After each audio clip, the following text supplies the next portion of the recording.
Así que vamos a orar. Padre, en el nombre de Cristo Jesús, te damos muchas gracias, Señor, por el inmenso amor con que tú nos has amado, Señor, que te ha movido a ti, Señor, a echar a un lado, a ignorar, Señor, nuestro pecado, nuestra rebeldía, aún conociendo tú nuestra inconsistencia. A pesar de eso, quisiste, Señor, darnos vida cuando estábamos muertos en nuestros pecados y quisiste adoptarnos a tu familia, Señor. Tú sabes con claridad la razón por la cual estamos reunidos aquí en esta noche. Tú sabes los asuntos que vamos a estar considerando. Nosotros sabemos que sería una pérdida de tiempo si no pudiésemos contar contigo, con tu dirección, con tu iluminación. Sería una pérdida de tiempo si lo que estuviésemos estudiando fuesen los escritos de alguna persona que no tuviese temor de ti, Señor. Sabemos, Padre, que estamos considerando tu santa palabra. Sabemos que fuiste tú el que la inspiró y sabemos que el mismo Espíritu que inspiró a Pablo, a Pedro, a Jeremías, a Daniel, Señor, es el mismo Espíritu Santo con el cual tú nos has sellado, Señor, y que has comprado nuestra adopción. Así que yo te ruego, por favor, que tanto el que enseña, tanto el maestro como el estudiante, de ellos tengas misericordia en esta noche y que a ambos nos concedas energía espiritual, de forma tal que podamos, Señor, pues entender lo que tú tienes para nosotros en esta noche, Señor. Gracias por el privilegio que tenemos de ser tus hijos. Gracias por habernos dado a Cristo. Gracias por haber permitido, Señor, que Él ocupara nuestro lugar en la cruz del Calvario. Gracias por habernos sellado con tu Santo Espíritu. Ayúdanos, por favor. Te rogamos por los que están trabajando con los niños, con los jóvenes y sobre todo, Señor, con estas hermanas que con tanta disposición y de buena gana, Señor, te sirven a ti al servirle a estos chiquitos, Señor. Sé con ellas en esta noche. En el nombre de Jesús. Amén. All right. So, las notas que tiene en su mano tienen como título La gloriosa bendición de ser hijos adoptados por Dios Padre. Y lo que hemos tratado de hacer es señalar algunas razones bíblicas por las cuales esa es una afirmación correcta y por la cual nosotros debemos apropiarnos de ella en el sentido de ver esta realidad de que hemos sido adoptados por Dios Padre como una gloriosa bendición. En nuestro estudio de Matete hemos estado considerando cómo Jesucristo es crucificado, el pecador es salvado y Dios es glorificado. ¿Por qué Jesucristo fue crucificado? ¿Por qué el pecador fue salvado? ¿Por qué Dios fue glorificado? ¿Y para qué Jesucristo fue crucificado? El pecador fue salvado. ¿Y para qué Dios fue glorificado? Eso es lo mismo que hemos dicho todas las veces que nos reunimos al comienzo. Lo único que en esta ocasión decidí presentarlo de una forma distinta. ¿Right?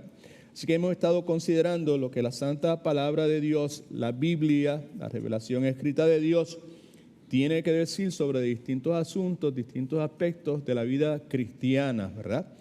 Eso que Dios tiene que decir sobre distintos aspectos de la vida cristiana es lo que se conoce como distintas doctrinas bíblicas. En nuestro estudio hemos considerado cómo en la crucifixión el Padre es satisfecho, el Hijo es sacrificado y como resultado de eso, eventualmente, el Espíritu Santo de Dios, tercera persona de la Trinidad, es enviado. Luego de eso, hemos estado considerando cómo en la salvación Dios revela nuestra necesidad, cómo en la salvación Dios cambia nuestros corazones, cómo en la salvación Dios nos capacita para que podamos creer y cómo en la salvación Dios revierte el estatus que nosotros teníamos de ser enemigos de Dios, de ser esclavos de Dios. Ahora somos hijos de Dios, ahora somos siervos de Dios.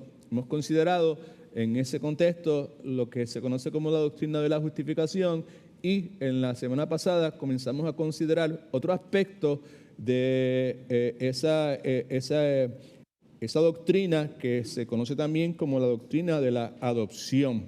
¿Okay? Así que hemos visto en nuestro estudio cómo la crucifixión y cómo en la crucifixión y en la salvación, estas dos cosas, la crucifixión de Cristo en la salvación del pecador, cómo ambas cosas se juntan y proclaman la gloria de Dios. Dijimos que glorificar a Dios es prioridad primaria para nuestro Redentor, para nuestro Salvador, para nuestro ejemplo, para nuestro Maestro. Y sí, glorificar a Dios es prioridad máxima, primaria para nuestro Redentor, pues entonces debería hacerlo para cada uno de nosotros.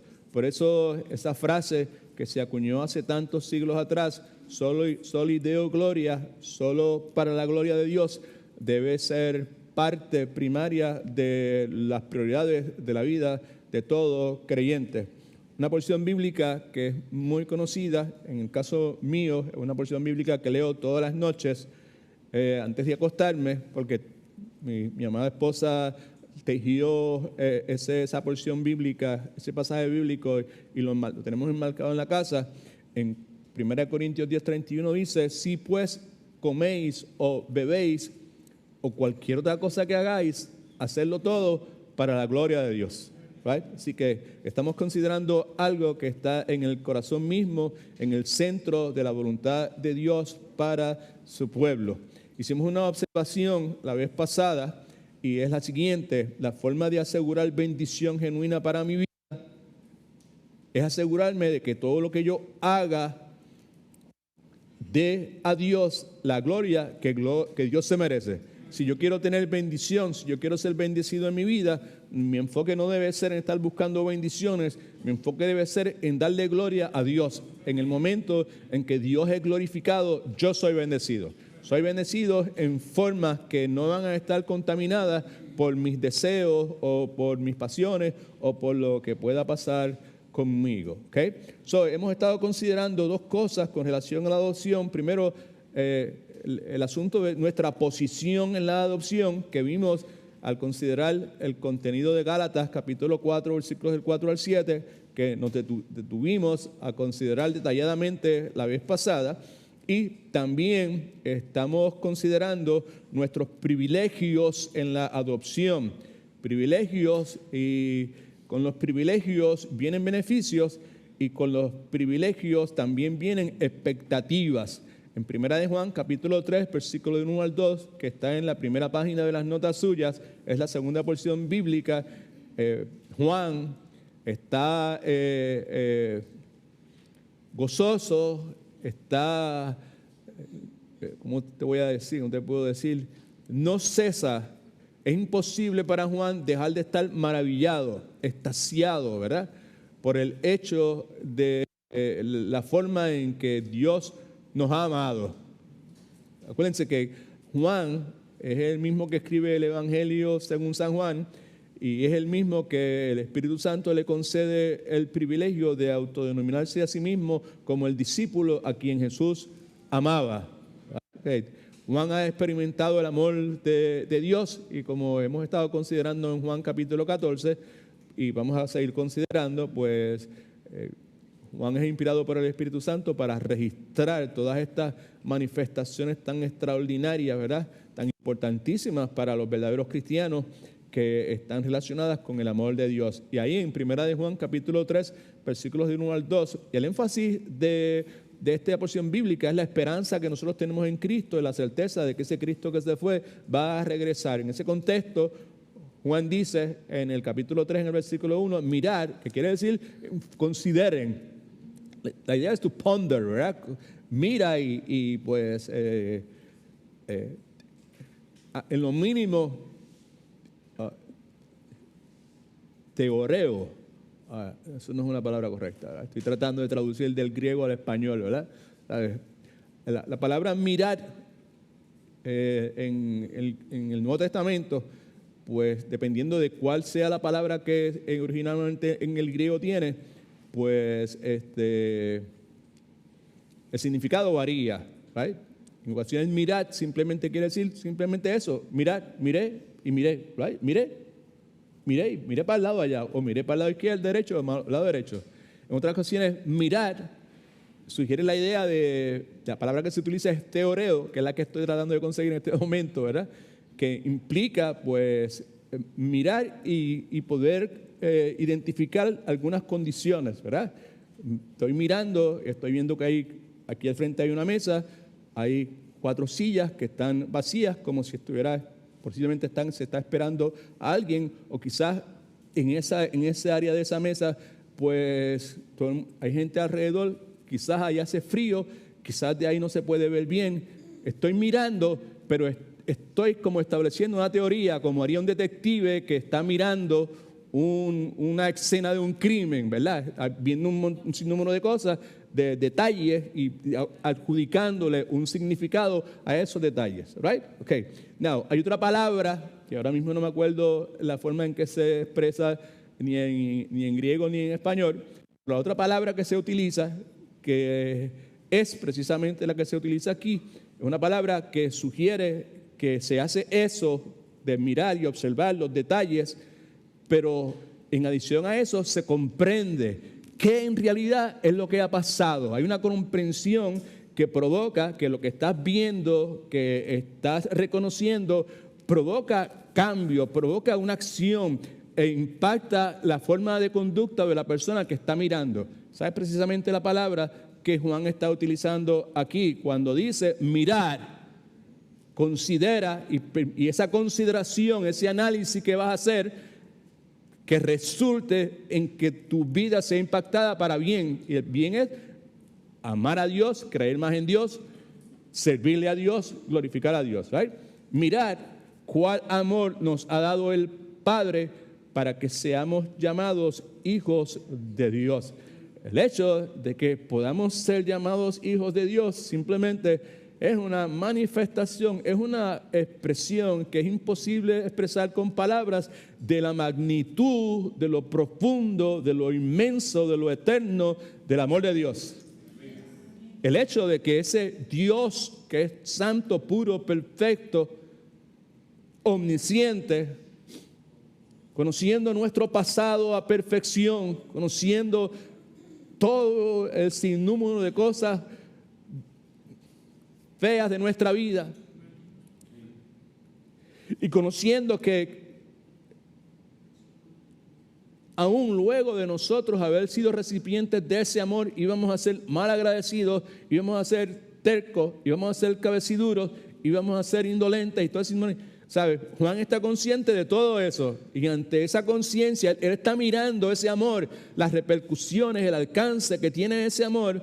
Pues no le queda otra cosa que maravillarse y seguir maravillándose, y cada día que pasa está más consciente de la deficiencia de su amor para con Dios, de su servicio para con Dios, de su consistencia en la vida cristiana. Y ante esa realidad, pues entonces la magnitud del amor de Dios continúa aumentando y sigue aumentando y sigue aumentando. ¿Cómo es posible que a pesar de esto, cómo es posible de de hecho que Él conocía todas estas cosas, me ha llamado y me sigue amando? Al punto de considerarme hijo.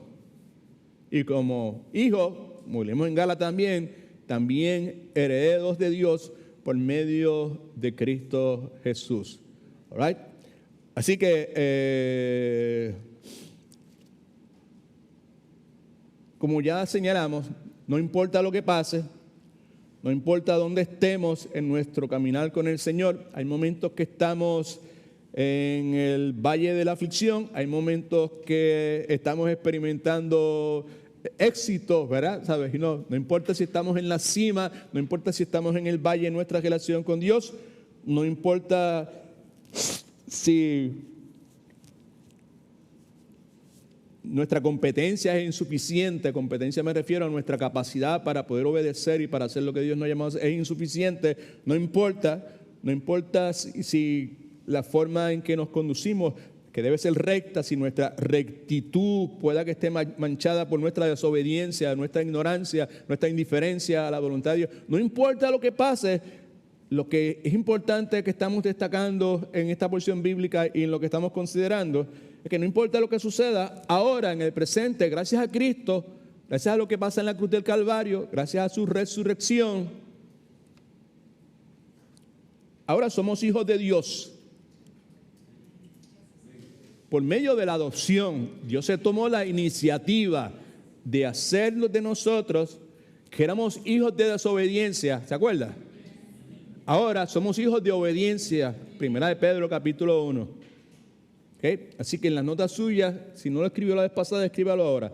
La adopción es el acto de la gracia de Dios en que Él, Dios, concede a pecadores, como cada uno de nosotros, la posición de hijos, escriba posición, la posición de hijos y los privilegios de esta condición. Los dos blancos son, primero, posición y el segundo es privilegios. Yo le sugiero que al lado de privilegio, por lo menos por ahí, al lado derecho, escriba estas dos palabras, beneficios y expectativas, porque con el privilegio vienen esas dos cosas también. Vienen beneficios y vienen expectativas. El otro blanco dice que en la justificación somos declarados justos delante de Dios el juez, porque la justificación es una declaración legal, mientras que en la adopción, en ambas cosas, como dijimos, Dios está revirtiendo, está cambiando nuestro estatus. ¿Right? Antes éramos hijos de Satanás, padre de toda mentira, éramos esclavos del pecado. Ahora Dios el estatus nuestro, ¿verdad? Lo revierte, lo cambia. Ahora somos hijos de Dios. ¿Right? Y mientras que en la adopción somos amados por Dios el Padre. Gloria a Jesús. ¿Ok? Now, vamos a ver entonces en las notas suyas algunas verdades acerca de la adopción bíblica.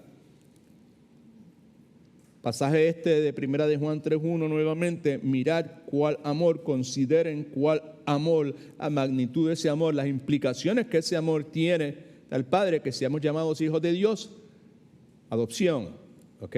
Así que la palabra de Dios enseña que Dios convierte en miembros de su familia a aquellos que creen en la palabra del Evangelio del Señor Jesucristo.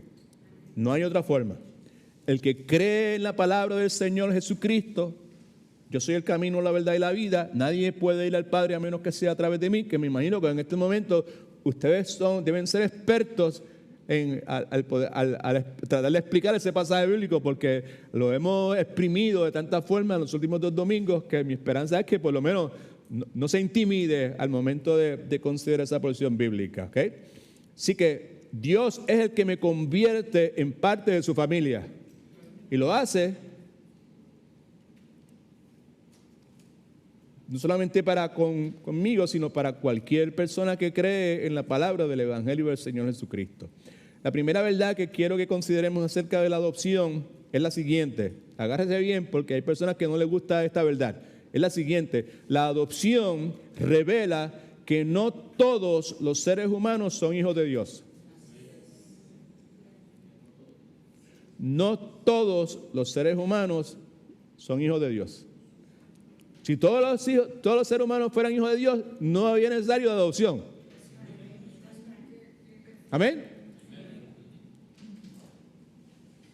Ahora bien, el ser humano necesita la adopción. ¿Por qué razón?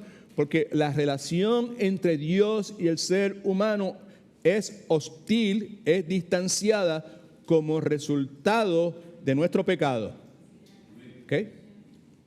Como señalamos en los últimos domingos, el Evangelio de Cristo en su esencia proclama, alabado Cristo, que el propósito primario de la venida de Cristo, de la encarnación de Cristo, es que esa relación sea restaurada. Esa relación está rota, esa relación está quebrantada por la hostilidad, por el distanciamiento que el pecado ha generado. ¿Ok? Dios diseñó el medio por medio del cual ese distanciamiento puede ser pues superado, all right? Esa relación que está rota puede ser restaurada. Señalamos en las últimas semanas, en una de las enseñanzas que tuvimos el domingo, que pues Dios diseñó su plan, right? Y de la misma forma que el problema de Felipe que señalamos el domingo pasado, consistía en el hecho de que pues Felipe quería ver a Dios, pero el enfoque de él era ver a Dios, no en ver a Dios como Dios había estipulado que debe ser visto. ¿Se acuerda? No sé si se acuerda de eso. Right? Okay. Creo que entre todo lo que enseñamos son las cosas más importantes, ¿no? Pues en la misma forma, pues el ser humano a través de la historia ha hecho algo bien parecido a lo que Felipe estuvo haciendo en esa porción bíblica que consideramos, ¿verdad? Dios estableció un medio, Dios estableció una metodología para la restauración de nuestra relación que identificamos los otros días como un puente, ¿right? Un puente entre el hombre pecador y el Dios santo, puro, con todas las exigencias de perfección y de justicia, y ese puente es la persona del Señor Jesucristo. ¿Se acuerda? ¿Sabe? La imagen esa que tantas veces usted ha visto de dos cimas y un abismo entre una y otra y una cruz y la gente cruzando por eso. Esta es una imagen que ha estado registrada por años y años y años. Pero el énfasis que hicimos es que eso probablemente, no es que literalmente sea de esa forma, ¿verdad? Que Cristo se convierta en un puente, pero entendemos, ¿verdad? O sea, es el mecanismo, el medio que Dios ha estipulado. Cristo dijo, no hay otro medio, yo soy el camino, la verdad. Si alguien va a ir al Padre, tiene que pasar por mí. No hay otra forma. ¿Right? Pero entonces señalamos que el problema que ha existido a través de la historia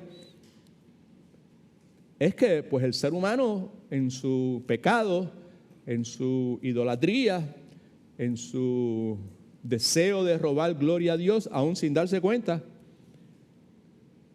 en vez de aceptar que hay un puente que ya Dios diseñó y camine por ese puente, el ser humano ha dicho no,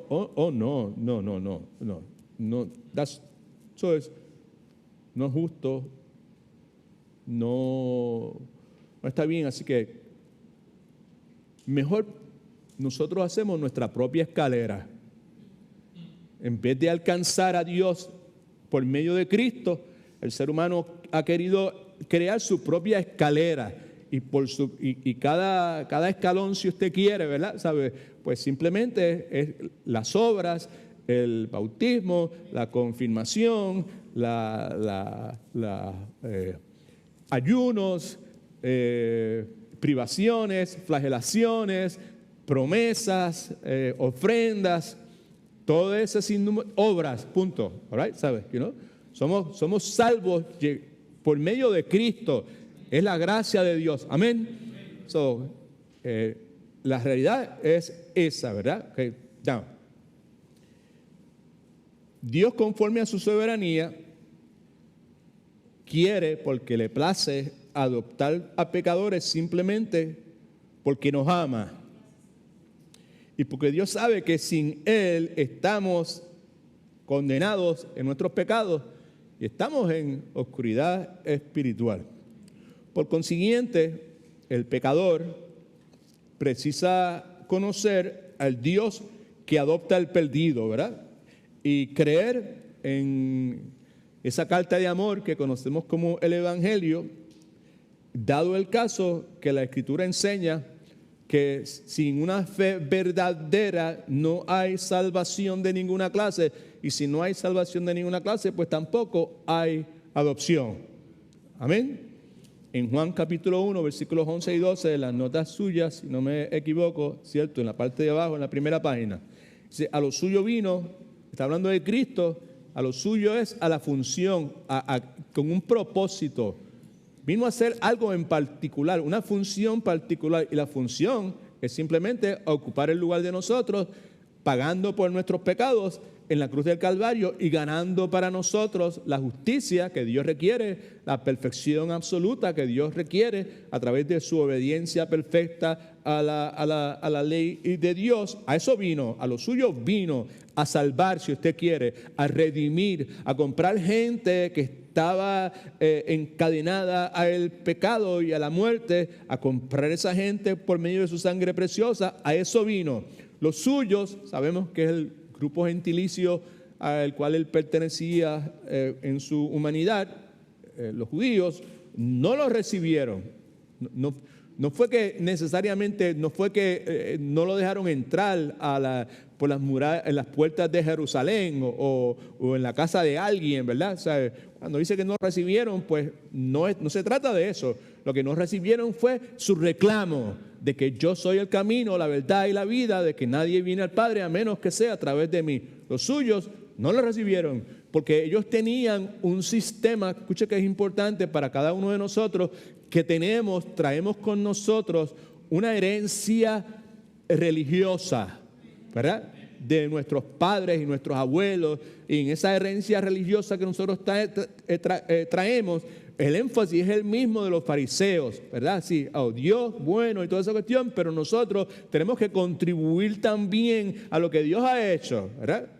Los suyos no la recibieron porque el reclamo de Cristo, ¿verdad?, no encajaba con la idea religiosa que ellos tenían de un Mesías que iba a venir a cumplir con todo lo que se había profetizado. Cristo no era ese tipo de Mesías que ellos tenían en mente, y por consiguiente, como Cristo, la palabra viva, exponía su pecado y todas las cosas que ya sabemos, ellos no le recibieron. Dijeron, no vamos a aceptar tu reclamo, ¿verdad?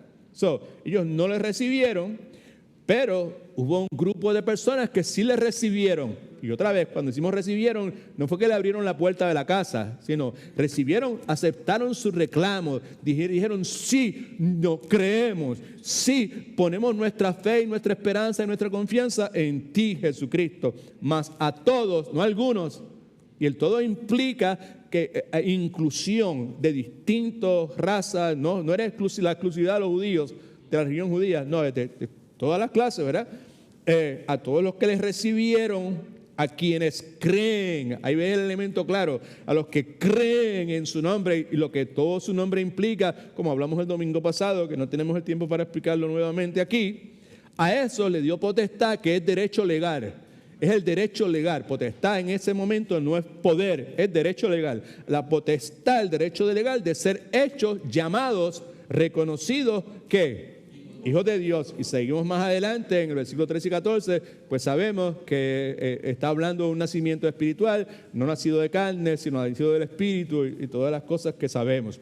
En Romanos capítulo 10, del 8 al 13, hay un énfasis sumamente claro, marcado, en el asunto de la fe. Y vale la pena pues que miremos lo que ahí dice. Creo que está en la segunda página de sus notas.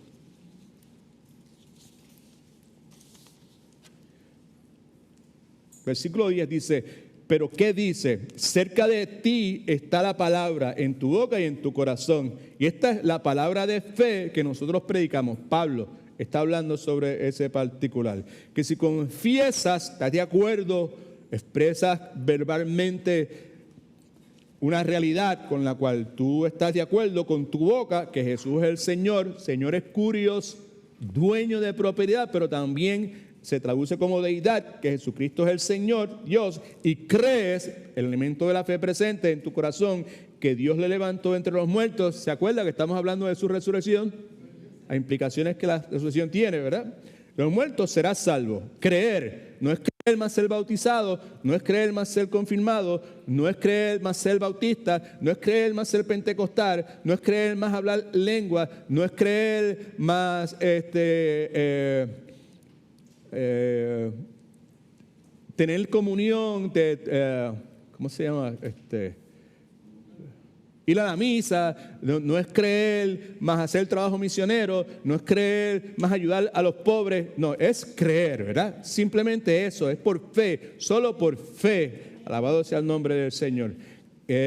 Que Jesús es el Señor y crees en tu corazón que lo levantó de los muertos, serás salvo, porque con el corazón se cree para justicia, para ser justificado delante de Dios, pero con la boca se confiesa para salvación. Y la Escritura dice, todo aquel que en Él cree y es bautizado y hace un sinnúmero de sacramentos y todas esas cosas, no dice nada de eso, dice, todo aquel que cree, simplemente cree, todo aquel que cree no será defraudado, su esperanza, su fe, su confianza no lo va a defraudar, porque no hay diferencia entre judío y griego, pues el mismo que es Señor de todos es rico para con todos los que le invocan, right? Y todo aquel que invoque el nombre del Señor será salvo. Así que primera verdad acerca de la adopción bíblica es que la adopción revela que no todos los seres humanos son hijos de Dios. Lo segundo es que la adopción no puede ser separada de nuestra salvación. No hay adopción si no hay salvación. Y si hay salvación, hay adopción. ¿Okay? Me explico. Cuando el pecador, por medio de la gracia de Dios, reconoce su condición de pecador y cree en Cristo para salvación, como hemos visto en este ciclo de matetes, Soli Deo Gloria, ciertos acontecimientos de carácter espiritual ocurren que necesariamente nosotros no los percibimos. Cuando ocurren, no lo percibimos. Cuando somos regenerados, no lo percibimos. Cuando somos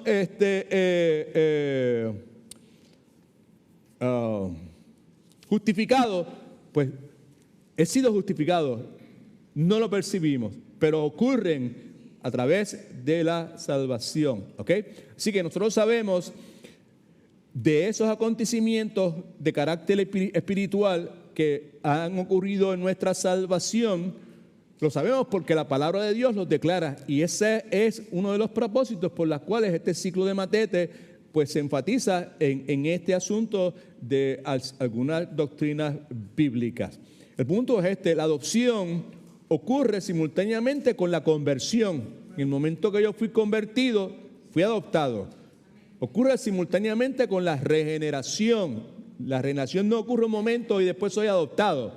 O sea, no es que Dios me regenera y si yo me conduzco correctamente conforme a la regeneración que Dios me ha dado, pues entonces Dios me va a adoptar. Si paso la prueba, no. Soy regenerado, soy adoptado, ¿ok? Y soy justificado, soy adoptado. Y en las próximas semanas vamos a ver otra doctrina que es la unión con Cristo, preciosa. As a beautiful, beautiful doctrine of the scripture, all right? Okay? Y pues el punto es que ambas ocurren simultáneamente, ¿verdad? Aunque nosotros no necesariamente las percibimos, ¿ok? Así que la adopción es un acontecimiento distinto a estas doctrinas que acabo de mencionar, pero es algo que no se puede separar de ellas. Y eso es un punto que cada uno de nosotros debemos ir incorporando en nuestro aprendizaje, ¿verdad? En lo que estamos haciendo, de que estas cosas, pues, una persona no puede ser convertida y sin ser regenerada. Y no puede ser regenerada y no ser justificada. ¿Sabes? Bueno, le menciono eso, pues, porque en el contexto religioso pseudo cristiano del momento que nos ha tocado vivir, pues hay muchísimos lugares que se autodenominan como evangélicos, donde eso se enseña. Sí, fuiste regenerado, pero entonces tú necesitas aportar un sinnúmero de cosas para ser justificado. Y cuando hicimos el contraste, ¿te acuerdas? Hace unas semanas atrás, entre la fe evangélica y ciertas doctrinas católicas en particular, vimos que había aparente semejanza entre lo que ambas posiciones creían, ¿verdad? La fe evangélica y la doctrina católica, pero al estudiar detenidamente nos dimos cuenta de que había unas diferencias que son fundamentales, right? Y que no se podían, pues, conciliar, ¿ok? La palabra de Dios enseña que cuando Dios provoca estos acontecimientos que estamos identificando, una de las cosas que Dios hace es que soluciona el mayor de todos probablemente problemas que nosotros tenemos, que es nuestra condenación. Antes de Cristo nosotros estamos condenados, right? Ya no era que Dios nos iba a condenar, es que estábamos condenados. Miren Juan capítulo 3, versículos 17 y 18. ¿Tienen sus notas? Yes, it's right there. Okay. Dios no, subraye no, o circule no. Dios no envió a su Hijo al mundo para condenar, subraye condenar. Dios no envió a su Hijo al mundo para condenar, no, sino para que el mundo sea ¿qué? Sea salvo por él. Versículo 18, el que en él cree, subraye, no es condenado. Pero mira ahora, pero el que no cree, que éramos nosotros antes de Cristo, ya ha sido ¿qué? Condenado. ¿Por qué razón? Porque no ha creído en ¿qué? En el nombre del unigénito Hijo de Dios, que es el camino, la verdad y la vida, y que nadie puede ir al Padre a menos que sea a través de Él. No importa lo mucho que sepa de doctrinas bíblicas que estamos enseñando, no importa lo mucho que ofrende, no importa lo mucho que cante, no importa la mucha obra misionera que haga, no importa. El punto aquí es que por medio de su obra redentora, de la de Cristo, tenemos la adopción en donde Dios es Dios, como hemos dicho tantas veces. No hay nadie que busque a Dios. Dice la Escritura. Right? Okay. ¿Y cómo un perdido puede estar buscando a Dios si el perdido está muerto espiritualmente? Está muerto espiritualmente. No reacciona. Right? Así que por medio de su obra redentora tenemos la adopción en donde Dios es Dios el que nos hace sus hijos. No solamente eso, sino herederos de grandes beneficios espirituales y, como ya señalé, añada también de serias responsabilidades y de serias expectativas de parte de nosotros. Tercero, la adopción es confirmada con la venida de Cristo. La adopción es confirmada con la venida de Cristo. Me explico. El Antiguo Testamento nos enseña que Dios elige al pueblo de Israel, que Dios tiene una relación especial con el pueblo de Israel y que Dios habla del pueblo de Israel como su hijo. Dos pasajes bíblicos, porque no tenemos mucho tiempo. Deuteronomio capítulo 14, versículos de 1 al 2. Tienen sus notas. Yes, you do. Dice: hijos sois de Jehová. Subraye eso. Hijos sois de Jehová. Hablando de Israel. Vuestro Dios. Y no os haréis incisiones ni os raparéis a causa de un muerto, porque eres pueblo santo a Jehová, pueblo separado por Jehová para Jehová. Y Jehová te ha ¿qué? Te ha escogido. Now, pregunta, y yo sé que ustedes saben la respuesta, simplemente para clarificar el asunto.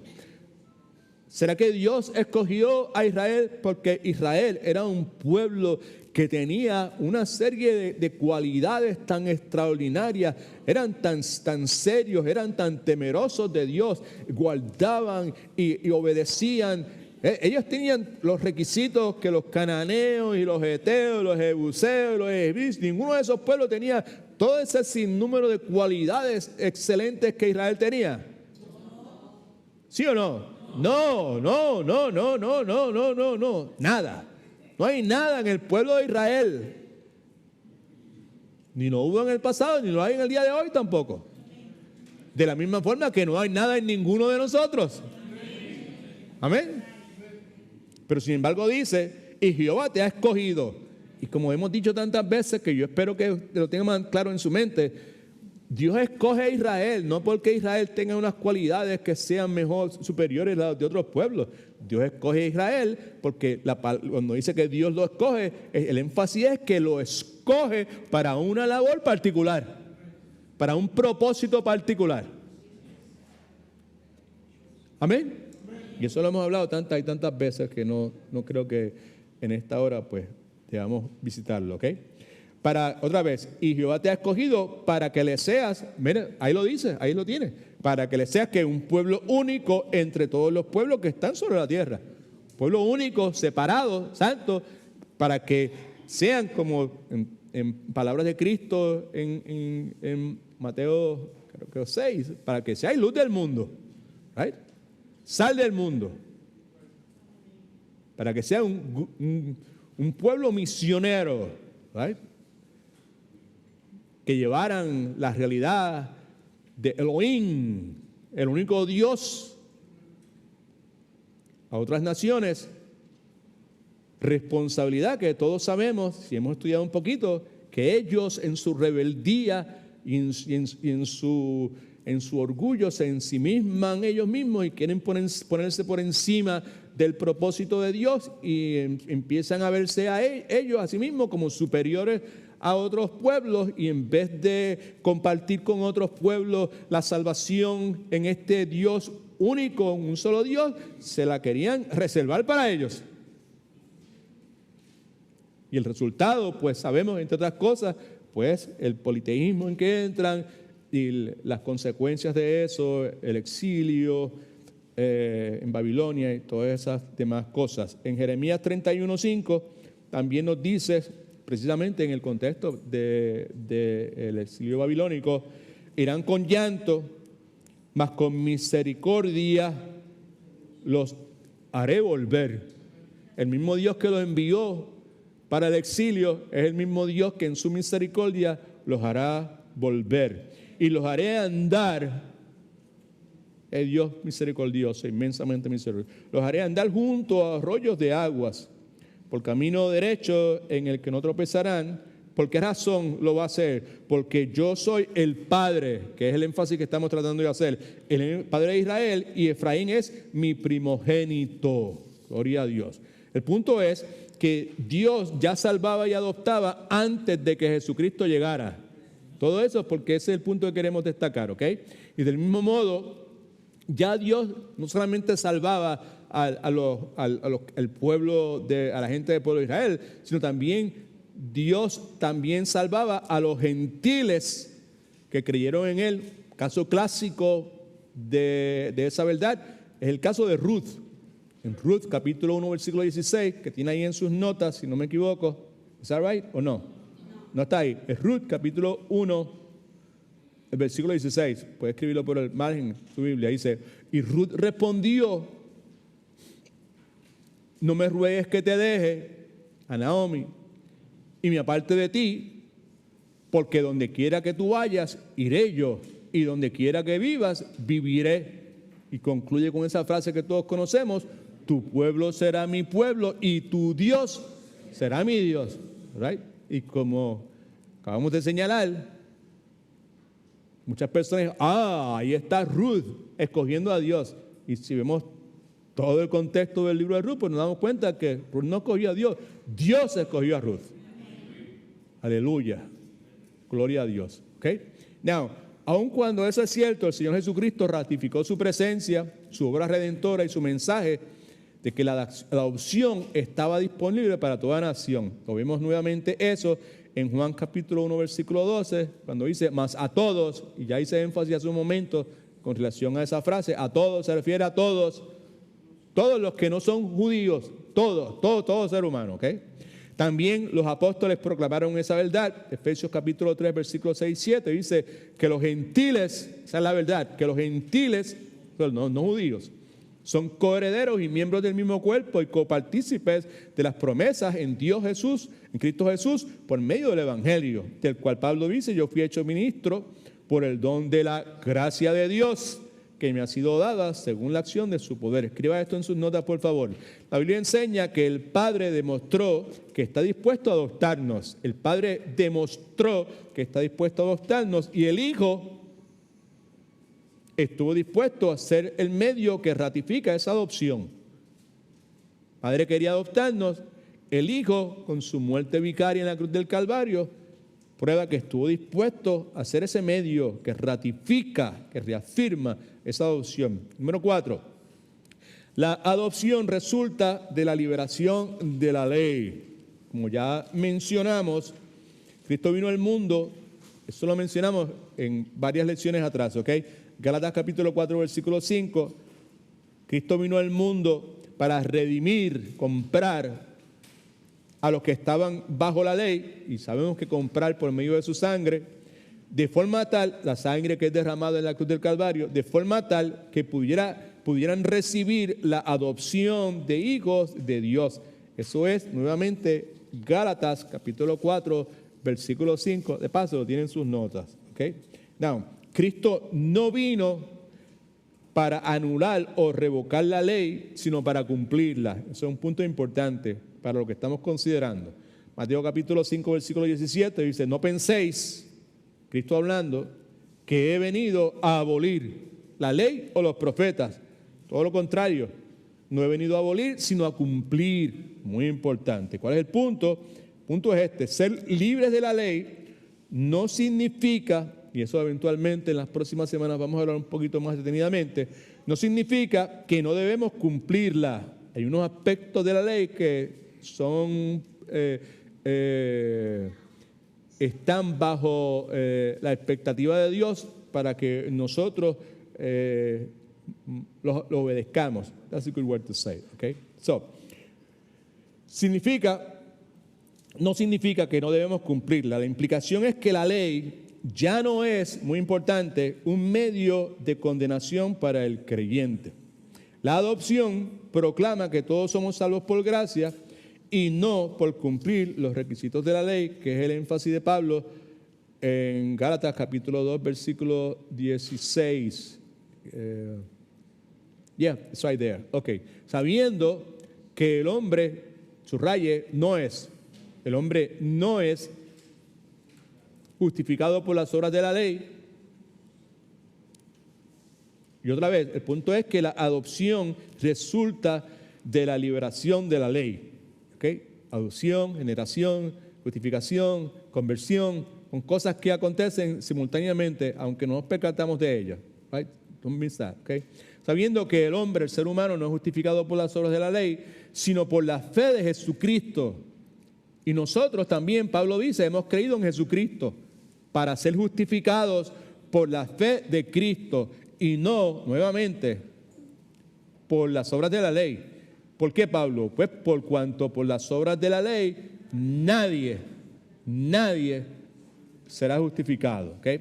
Así que del mismo modo, un hijo de Dios no está sujeto a cumplir con los ritos y rituales que encontramos en el Antiguo Testamento. Hay una ley ceremonial, hay una ley civil, hay una ley moral. Hay aspectos de la ley moral que tienen aplicación para nosotros. No todos, pero hay muchos aspectos de la ley moral que tienen aplicación para nosotros.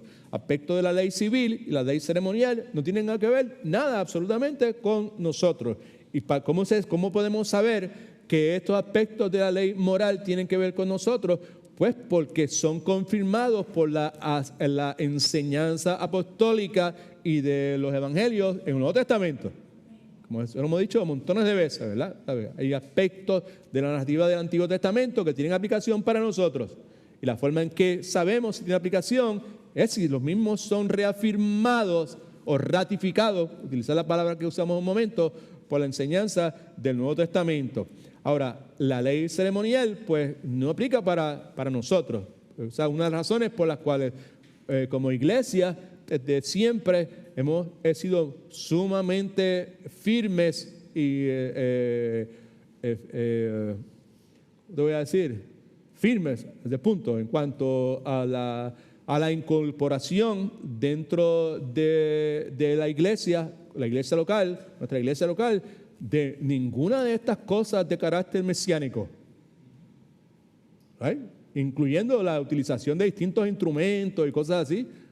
Esto no tiene que ver nada con nosotros. Amén. Por ahí, en Colosenses capítulo 2 versículo 16 nos habla sobre ese partículo. Dice: por tanto, nadie os critique, subraye eso, nadie os critique, nadie os censure en asuntos de comida o de bebida. Toda clase de estipulaciones. Esto se puede comer, esto no se puede comer, esto sí, esto no. El incidente de Pablo, la visión que tuvo del lienzo aquel donde Dios le decía: come.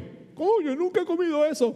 Come. Lo que yo he santificado, nadie tiene que estar pues criticando, ¿verdad? Si nadie os critique en asuntos de comida o bebida o en cuanto a días de fiesta, de luna nueva o qué, sábados. Algunas personas que son adventistas del séptimo día, o inclusive hay personas que cristianos, ¿sabe?, que han sido influenciados por todos estos movimientos mesiánicos que insisten en que debemos adorar a Dios en el día sábado, ¿sabe? Y pues esos son otros 20 pesos, ¿ok? Pero que no es aceptable bíblicamente. Número 5, ojalá que podamos terminar. La adopción es garantizada por la presencia permanente del Espíritu Santo. Hemos mencionado muchas veces, la llegada de Cristo, su crucifixión, resurrección y ascensión, cambian la relación entre el Espíritu Santo y los creyentes. Now, en las próximas semanas, cuando continuemos en nuestro estudio que estamos haciendo de Juan, Vamos a entrar en ese aspecto de la persona del Espíritu Santo. La verdad que yo no sé si usted se ha disfrutado lo que hemos estado haciendo los últimos domingos, pero personalmente yo me he disfrutado muchísimo. Y pues lo que nos espera es simplemente glorioso, ¿verdad? Con la persona del Espíritu Santo y las implicaciones que todo eso tiene en la vida de nosotros. Es just beautiful, increíble lo que Dios ha hecho con nosotros, ¿ok? Now, en Juan capítulo 14, el 16, mire lo que dice. Ojalá que usted lo pueda, Moisés, pueda amarrar a usted mismo por su propia cuenta con lo que hemos estado estudiando los domingos. Dice, y yo, Cristo, hablando, rogaré al Padre. ¿Se acuerda? ¿Se acuerda? No se turbe vuestro corazón, el pánico de ellos, el que ha estado con nosotros por todo este tiempo, se va y ahora el poder de Él no estaba accesible para nosotros y su influencia no está accesible por nosotros. Y estoy diciendo, yo soy el camino, el que me han visto a mí, he visto al Padre, y el que cree en mí, las cosas que yo he hecho las podrá hacer y cosas mayores han podido hacer y todo lo que le pida al Padre en mi nombre yo los haré. Todo eso es una cosa que hemos dicho ahora un poco más adelante en este capítulo 14, que es la misma conversación con el mismo propósito de traer fortaleza, de traer ánimo, de traerle consuelo a estos que están turbados, right? por la partida del Señor. Cristo le dice, y yo rogaré al Padre, y Él os dará otro ¿qué? Consolador. Otro consolador. Esa palabra otro, subraye otro, porque esa palabra es powerful. Wow, esa palabrita, esas 4 letras, ¿cuántas son letras son? 4 letras, 4 letras. No, increíble. En el idioma griego pero que bien tremendo. ¿No? Y hay tantas cosas acerca de ese otro, que nosotros utilizamos en nuestra vida y que pues no nos detenemos en ese momento a considerar, tú sabes, cuando leemos eso, ¿de qué otro está hablando? Y quizás en este momento diga, pero solamente hay un significado para otro. No, hay muchos significados para otro. Y el significado que ahí tiene es altamente importantísimo para nuestra vida. Y cómo respondemos nosotros a las circunstancias que tenemos delante de nosotros, particularmente cuando viene la adversidad. Otro consolador para que esté con vosotros. ¿Para cuándo? Para siempre. Right? Obviamente está hablando del Espíritu Santo y estamos hablando de que ese Espíritu Santo, ese consolador, no iba a venir inmediatamente. Ellos tendrían que esperar unas cuantas semanas más hasta el evento extraordinario que conocemos como Pentecostés. Es hasta Pentecostés que ellos van a poder entender, como ya dijimos los otros días, cuando Cristo dice, yo soy el camino, la verdad y la vida, que me ha visto a mí, ha visto al Padre, pues no podían entender eso, ¿verdad? Pero lo iban a entender cuando viniese el Espíritu Santo y Él los conducirá a toda verdad. Right? Gloria al nombre del Señor. It's beautiful. Okay. So, el punto es importante, por favor. La adopción es garantizada por la presencia permanente del Espíritu Santo. Si usted y yo somos creyentes, si usted y yo hemos nacido de nosotros tenemos la presencia permanente, right? Del Espíritu Santo en nosotros. Now, en la narrativa del Antiguo Testamento, escucha que es importante, deja ver que en ese momento de la historia de la redención, lo que está pasando en el Antiguo Testamento, David, Saúl, Moisés, Jeremías, Isaías, todo ese tiempo, ¿verdad? En ese momento histórico, en ese momento particular de la historia de la redención, el Espíritu Santo, escucha que es importante, no posaba permanentemente. El Espíritu Santo posaba temporalmente en ciertas personas. Como un ejemplo clásico de eso, el rey Saúl. Primera de Samuel, está en sus notas, Primera de Samuel, capítulo 16, versículo 14. Y esto es lo que dice. Y el Espíritu de Jehová, ¿qué hizo? Se apartó de Saúl. Estuvo con Saúl durante un tiempo, porque a Dios le plació. Pero en un momento dado, el Espíritu de Jehová se apartó de Saúl y un espíritu malo de parte de Jehová, esto es increíble ahí, Dios soberano de parte de Jehová lo atormentaba. All right? Now, muy importante. En el presente, en este momento que nos ha tocado vivir a nosotros, al otro lado de la cruz, Escuche, gloria a Dios, antes de la cruz, esa era la realidad. El Espíritu Santo moraba temporalmente sobre unos individuos que Dios en su plan soberano decidía que fuera de esa forma. Eso es antes de la cruz, pero después de la cruz ya no es de esa forma. Gloria a Dios. Gloria a Dios. Que fue lo que comenzamos diciendo al principio, nuevamente en este estudio, y cada vez que nos reunimos los miércoles por la noche, decimos lo mismo, de forma tal que en algún momento podamos apropiarnos de esa verdad y empezar a valorizarla y darle el valor que tiene. En la cruz del Calvario, ¿verdad? Lo que sucede en la cruz del Calvario, pues satisface al Padre para que el pecado nuestro pudiese ser perdonado. ¿Right? Porque la paga del pecado es muerte, porque el pecado tiene consecuencias. Sí que el Padre es satisfecho, ¿verdad? ¿Sabe? Y el Hijo es sacrificado, ¿verdad?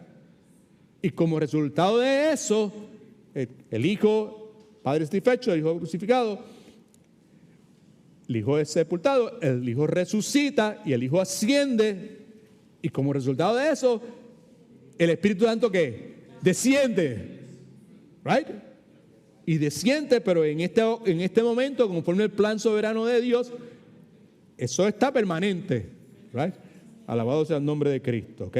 Now, Gálatas capítulo 4, versículo 6, y por cuanto sois hijos, Dios envió a vuestros corazones el espíritu de su Hijo, el cual clama Abba Padre. Eso precisamente explica por qué el Nuevo Testamento por ningún lado, escuche por favor, el Nuevo Testamento, porque muchos de nosotros en determinados momentos hemos dicho cosas como esas y tenemos que ser honestos para reconocer que no es una enseñanza correcta, que no es algo que tiene un fundamento bíblico. El Nuevo Testamento por ningún lado enseña que debemos pedir que el Espíritu Santo no se aparte de nosotros. ¿Me entendió? Right? Salmo 51, versículo 11, vemos a David pidiendo eso. Pero David, ¿en cuál lado estaba? ¿En el lado después de la cruz o antes de la cruz? Digo, David comete adulterio con ¿quién? Betsabé, right? Okay. Pues obviamente, pues Dios remueve de él el espíritu que ha permitido que se pose en él por un periodo de tiempo. Y en ese contexto es que él dice: no me eches de ti y no quites de mí tu Santo Espíritu. Pues el cristiano, gloria a Jesús, alabado sea su nombre, el cristiano verdadero, esa oración no la tiene que hacer, ¿ok? Now, lo último que tenemos ahí, el punto 6, es que la adopción transforma nuestra manera de vivir. ¿Por qué razón? Porque los adoptados por Dios son declarados libres de la esclavitud del pecado.